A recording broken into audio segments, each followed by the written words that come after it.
Hello there, sword friends. Today I'm going to tell you about this sword and some other antiques as well. Some time ago on the YouTube community tab thing, I asked what should I make another video about given my time and cold outside limitations, and the option that won the day was ramble about an antique. So I've chosen this antique to ramble about specifically, along with some thoughts on collecting antique swords, some lessons that I've learned, and some comparisons as well to really, I suppose, what I happen to know more about, which is the modern reproductions made in outside of Japan, frankly. So I'll compare some of the examples that I have to kind of the way Chinese forges try to emulate them and where maybe they missed the mark a little bit.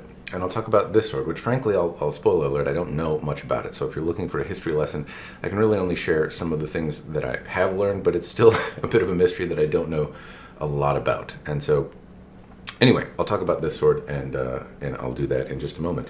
Before I do, in the subject of collecting antique swords, one thing that was told to me very early on was read books before you spend your money on swords.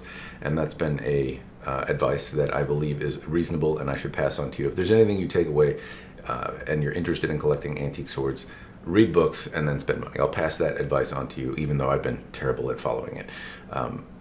So with that in mind, a couple quick book recommendations. I'll put them in the description down below. The Samurai Sword, Effects and Fundamentals of the Japanese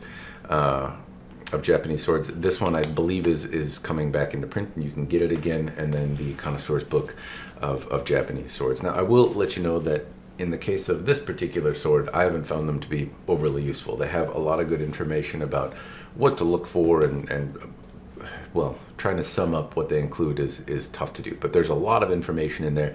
If you're interested in Japanese swords, it's a very mature hobby with a lot of scholarly people in it, a lot of forums, a lot of shows, a lot of things that you can do to find that information. In the case of trying to identify this sword right here and learn more information about it, they were not particularly helpful, but I would say that these books have helped me along the way, especially as I try to understand, learn, define, and I still have a long way to go, frankly. Anyway, those are some readings. I'll put those in the description down below if you are so inclined. So as I understand it, this sword was made by Masatoshi, and if you try to look online, there's a lot of different Masatoshis around. Well, at least the name has been used, and I don't know necessarily which one's which. It came with this paper, which I can't remember the name of this particular authority in swords, or this, I don't remember what the name of this is, but I did get this paperwork with it. And it, I suppose, outlines some characteristics of the sword. There's inside actually one of the books. It explains what the various categories are, given that I don't read Japanese. But I will say, in trying to understand Masatoshi as a smith, which is what this sword was supposedly made by, and you can see it on the Nakago, I've tried to learn more about the smith, his school, the time and whatnot. So this is estimated at 1628, though I don't necessarily know if that's the case.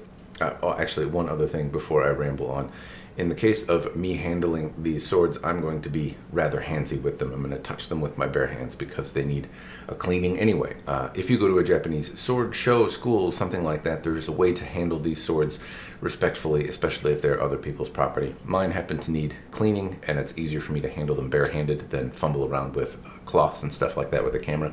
But do know, like, talking over them, getting your little spit particles on them can degrade and rust them, and handling them with your bare hands is certainly a no-no. So inside actually the book, I think there's a walkthrough on how to handle a sword and how to appreciate how to look at it.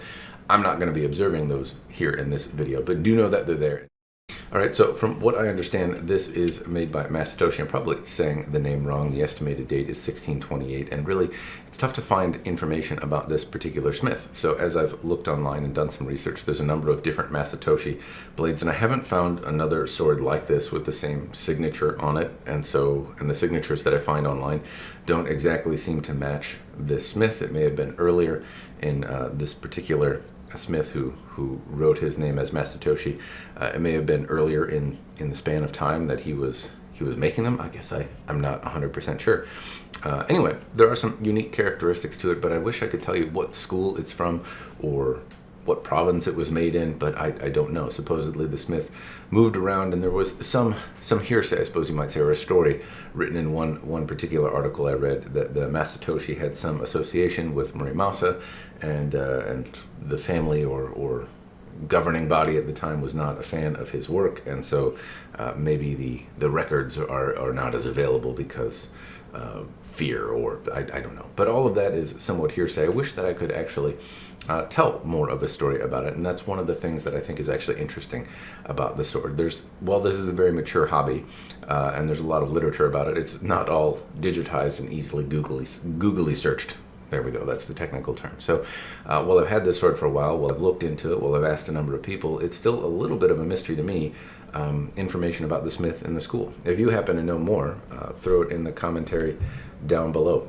Now, in terms of value, the sword is interesting, but it's mostly interesting to me because of its length. It's not a particularly renowned smith, hence the lack of easily googly searches. And the sword has plenty of flaws. There's little openings along the spine. There are spots in the surface of the steel that look like it's worn through the outer layer and into the core steel underneath. So the blade would be considered tired and likely not worth as much as it would be if it were in better condition. It's possible that it had at one time a much more bold Hamon and a wider blade and was polished down. I guess I don't really know. But what I find alluring about it, one is that it is a katana from 1600s, but it also has little patterns. It's got bold patterns in some spots and interesting bits to look at, and also the length. That's really the part that I find most alluring about it. I don't know if I don't believe it's been cut down, but I believe it's been obviously diminished in its original condition. The point is, though, that it's long, and so what I find alluring about it is really the prospect of mounting it up and using it for iaido and general practice. It's a very kind of lively, comfortable blade to use, and there's some odd appeal about potentially using a sword from the 1600s to practice in my backyard. I wouldn't cut anything with it, that's not the intention, but to work through kata and things like that, I don't think I'd really be diminishing the condition of the sword, and it would be fun, and it's long and it's about my size, and so that is kind of what I find interesting about it, apart from obviously that it has some unique characteristics that I've looked over. But I've kind of inspected about every inch of the blade, and there's plenty of flaws, and it's not exactly a stunning example, at least that survived time. It's pretty, it's got features, it's nice, but really kind of the length and general shape of it, I suppose, are what are alluring about it. Anyway, that's this particular sword, and while I don't have an interesting lesson in history for you or really much to tell you, I will show kind of the links that I've had and some of the fun in looking for it. I've seen different schools, and I've seen different works from those schools trying to identify it, and the prospect of trying to find Waldo, I suppose, is very interesting. It's also worthwhile to note that the Nihonto message board has been helpful. Not too long ago, actually, I posted that I haven't found anything, and asked if anyone would help, and within a couple minutes, actually, somebody jumped on and gave me some information, which was helpful and interesting and all that kind of stuff. So the study of finding out the history and lineage of the blade and the people that made it and the time they lived in and what was going on is all interesting stuff. And the hunt, the research and the finding that kind of stuff out is part of the allure, at least to me, in collecting these kind of things. Anyway, that's about all I'm going to ramble about on this particular sword, but now I'm going to show you some of the other stuff that I have in my collection without really focusing on the pieces themselves, but just how Chinese swords try to emulate them and maybe miss the mark. The first thing that comes to mind is actually, I showed you the paperwork for the Masatoshi earlier, and I wish I could remember what these are called. I'm sure somebody more knowledgeable than me will post it in the commentary down below. But here's an example of a sword certificate from Ryan Sword for a sword that I will show in shape a little bit later. But you can see it's a sword certificate, and to me, I like these kind of things. They're not generally as accurate as you might like them to be, and they seem reminiscent, obviously not the same, but reminiscent of having some sort of paperwork. It doesn't surprise me necessarily that people want some sort of collectible or see that antique swords come with paperwork, and so a slip of paper with a stamp on it, while not looking necessarily the same, having some passing similarity to the paperwork that might come with the Japanese sword is one similarity, but obviously it's quite a bit different. And one thing that I find odd is the specs in this, while I can't read them, are likely more accurate than the specs in this that don't necessarily represent the sword that it came with. All right, the next thing I want to show you is I have an antique in a kind of more modern mount, and this is a hodgepodge, I think, of fittings that weren't necessarily originally intended to go together. And then I have a Ryujin Suba from a sword I got some years ago. Now, I don't believe that this is Shakudo, and I don't believe that this, obviously this isn't, but I think that's what it's trying to emulate. But you can kind of see some of the differences. Often, I think this is actually a better example than most of the Chinese-made tsuba that have gold and embellishments and things like that on them. The casting quality is not bad, but it does show you in contrast. I often say that these things, when they have gold embellishments on them, look kind of muddy and clumsy to me. Now, that's not going to be a surprise to Nihonto collectors and people that look at, you know, the kind of the real thing on a daily basis. But a lot of times I see people quite pleased with these and surprised that I call them kind of muddy and far from the real thing. So as you compare these two, you can kind of see what it's like when they're engraved and have some level of quality. And this isn't a particularly pristine example of antique Japanese tsubas. And you can kind of see just how one, you know, by contrast looks clumsy and muddy, and the gold plating looks finger painted as opposed to in good order. And so that's another example of where I think they go astray in comparison. I often see these very gaudy type of fittings that resemble things from the Goto school. I don't need to necessarily get into that. You can Google it and see some of the examples, but they're kind of black tsuba with a lot of gold embellishments on them. And when I see them done here, they're just not at all the same.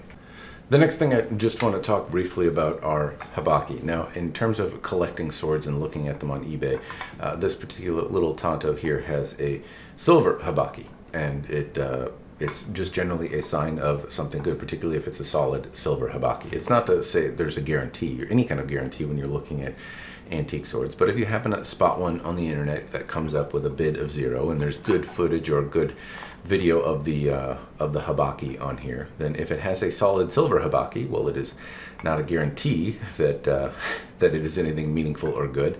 It does suggest that maybe the blade warranted having a more precious metal applied to the habaki. So gold, silver, those are generally a sign of a potentially a worthwhile blade.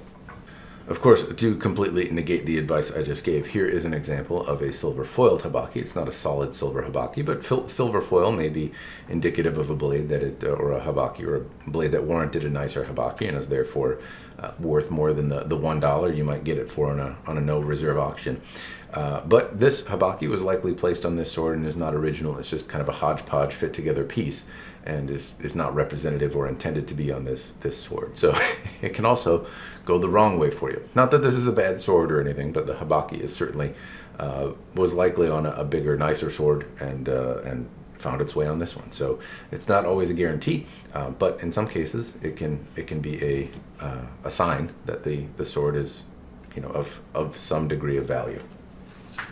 All right, back to the comparison of swords. So this particular wakizashi has a gold mei on it, which I suspect is likely fake. But what I want to talk about is the habaki. So this one has a two-piece habaki, which I often see emulated on Chinese swords, or at least the aesthetic of it, without it actually being functional. So a two-piece habaki, one looks a little bit like this, and then they come apart, and hence they're in two pieces. So it's more challenging to make. It's harder to put together.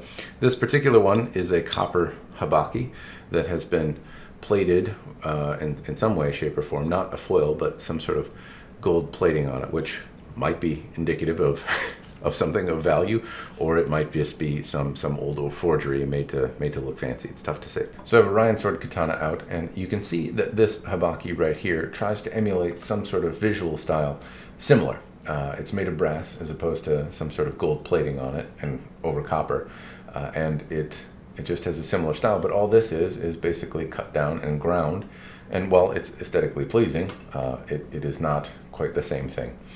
You can also note, as I maybe turn this around, that they have different kind of shapes and widths, and they're not at all kind of the same. This habaki has more dimension, it's thicker, and it's not just ground down. It's been adorned and decorated in some ways, and that's something that I often see missed on Chinese style swords, but emulated. Anyway, two-piece habaki. Now, another thing I think is worth touching on is the shaping. Now, I think this Ryan sword is maybe better shaped than the average mass production sword out of China. It's a little bit unique, but for the most part, many of them are shaped very similar to this kind of curvature and general shape. And this samurai sword here, this old Japanese sword, is actually a bit smaller, and I don't think it's at all representative of every kind of sword out there, but it does illustrate maybe one kind of difference, and something actually I think Matt Easton touched on in terms of the mass production Chinese swords that we see today, not really being representative of the historical counterparts they're trying to emulate. So this is an old sword, certainly not representative of every antique Japanese sword out there. But you can see there's a lot of variety in, I suppose, the shape. If you look at antique Japanese swords, there's variety in size, width, thickness, and while at a distance many of them may look the same, they actually have a lot of kind of changes in geometry and shape and scope and size and all that kind of stuff. And so while the changes may be more subtle, especially over a long period of time, they're not all the same looking, I suppose. And that tends to be what you get out of mass production forges in China, something very, very similar to this. And while it's a a reasonable representation of the thing, it's also kind of misses the mark in a lot of different ways if you're being very particular about it, which I won't necessarily get into now. But if you happen to be very scholarly about antique Japanese swords and you have an opinion on where mass production forges in China miss the mark on the shaping of the sword, the curvature or the details, throw it in the commentary down below. I only have so much time here, and I can already hear my little one starting to scream, so I'm going to wrap things up. One other point that I will touch on is the polish of the sword. So this Ryan sword is an example of one style of polish that tends to come out of forges in China. It's very bold, and the hata and the patterns on it are easy to see with the naked eye, and sometimes that's the case and sometimes it's not. But in any case, I don't see it represented in antique swords. The polishes usually look different. It's difficult to explain exactly how, but the patterns in the steel are less dramatic, generally speaking, and the Hamon is done a little bit differently. This looks like it's a folded piece of steel that's differentially hardened and then brought out to your eye with some sort of acid dip or some sort of etchant material. And antique swords likely use some sort of etching material, but it's different and done differently, and the characteristics of the polish are brought out differently. I don't happen to have actually an antique that has a really good example of a polish on it, but suffice to say, they don't generally look like their counterparts in China. Alright, sword friends, that is all I have here. Hopefully this video, if nothing else, brought up some interesting talking points. Admittedly, I am not an expert on any kind of sword, but particularly when it comes to antique swords, well, I've had some, I'm far from an expert on it. And this is, again, as I've noted, a very mature hobby with a lot of scholarly people and books and things and stuff like that. So if you think I missed anything, if I misspoke anywhere, throw it in the commentary down below. Happy to admit my faults there. If nothing else, though, again, hopefully it's gotten some interesting conversation. If you have a question about collecting, Nihonto message board, which I'll link in the description down below, can be very helpful. If you have some tips on collecting, if you have some thoughts on the comparisons between antiques and modern pieces, I'm interested in all of that conversation. I think it's an interesting little overlap of our odd niche hobby here. Anyway, that's all I've got for you. Cheers, and thanks for watching.